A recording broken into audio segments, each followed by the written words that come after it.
翻嚟新聞時間，中學文憑試首個核心科目中文科今日開考，喺卷一閱讀嘅課外篇章部分有2篇白話文同1篇文言文。有考生認為試卷唔算難，文言文容易理解，亦都有考生話其中1篇白話文較難。中學文憑試第一個核心科目中文科今日開考，喺閱讀卷一佔70%分數嘅粵報課外篇章部分，3篇文章包括內地作家蔣方舟嘅《我們都曾以為自己會是小說的主人公》，台灣作家柯宇芬《比正路還長的巷子》，同埋談及安史之亂同後人評價嘅文言文文章。有考生認為試卷入面嘅文言文容易理解。OK 嘅文言文係得咪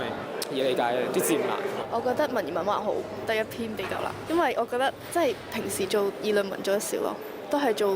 抒情文比較多。卷2寫作嘅命題寫作部分就有3題俾考生選答，包括藏在泥土中的寶物、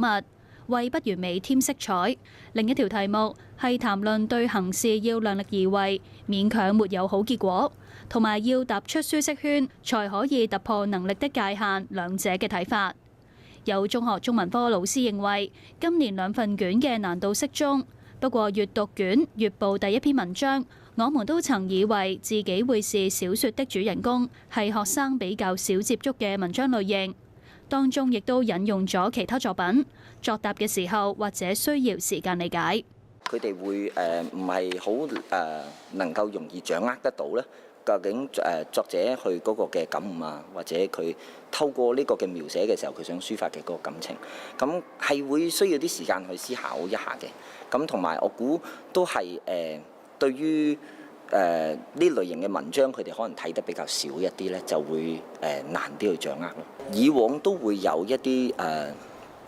過去嘅 past paper， 甚至可能會有一啲嘅新詩係擺喺文章入邊咧，係賦予去作者係賦予抒情嘅。預計到會有呢一類嘅文章出現嘅時候，係唔係就代表佢能夠每一次都掌握到分析到呢？咁呢個當然都係睇翻佢日常嘅閱讀啊個積累咯。